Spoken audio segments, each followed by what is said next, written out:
समुपदेश अध्याय 2। समुपदेश अध्याय 2।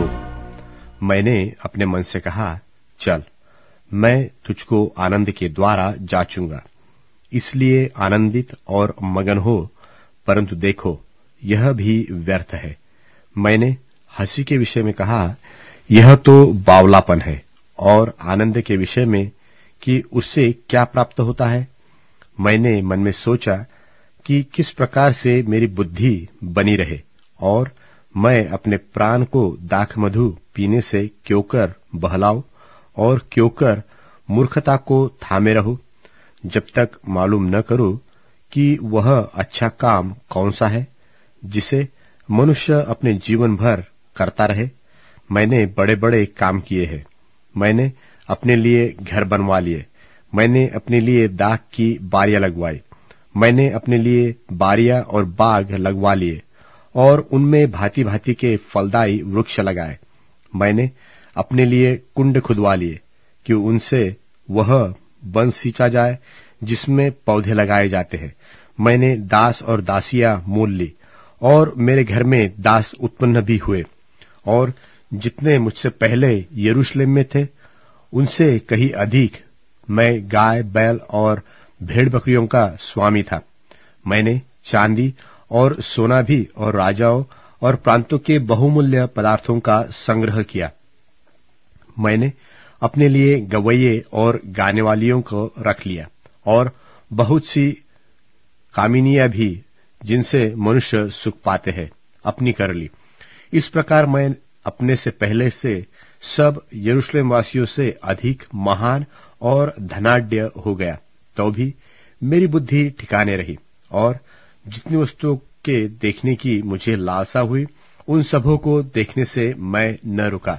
मैंने अपना मन किसी प्रकार का आनंद भोगने से न रोका, वरन मेरा मन मेरे सब परिश्रम के कारण आनंदित हुआ, और मेरे सब परिश्रम से मुझे यही भाग मिला।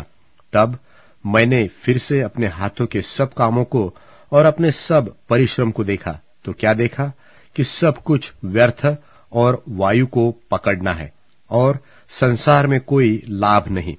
फिर मैंने अपने मन को फेरा कि बुद्धि और बावलेपन और मूर्खता के कार्यों को देखूं कि जो मनुष्य राजा के पीछे आएगा वह क्या करेगा।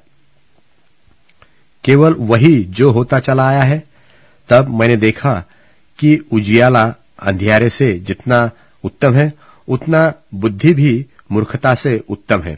जो बुद्धिमान है उसके सिर में आंखें रहती है, परंतु मूर्ख अंधियारे में चलता है। तो भी मैंने जान लिया कि दोनों की दशा एक सी होती है।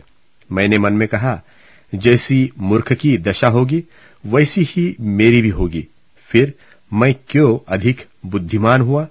तब मैंने मन में कहा, यह भी व्यर्थ ही है, क्योंकि न तो बुद्धिमान और न मूर्ख का स्मरण सर्वदा बना रहेगा, क्योंकि भविष्य में सब कुछ समाप्त हो जाएगा, और बुद्धिमान क्यों कर मूर्ख के समान मरता है। इसलिए मैं अपने जीवन से द्वेष रखता हूं, क्योंकि जो काम संसार में किया जाता है मुझे बुरा मालूम होता है, क्योंकि सब कुछ व्यर्थ और वायु को पकड़ना है। और मैंने अपने सारे परिश्रम के प्रतिफल से, जिसे मैंने धरती पर किया था, उदास हुआ, क्योंकि अवश्य है कि मैं उसका फल उस मनुष्य के लिए जो मेरे बाद आएगा छोड़ जाऊं। यह कौन जानता है कि वह मनुष्य बुद्धिमान होगा व मूर्ख। तो भी जितना परिश्रम मैंने किया और उसके द्वारा धरती पर बुद्धि प्रकट की, उसके फल का वही अधिकारी होगा। यह भी व्यर्थ ही है।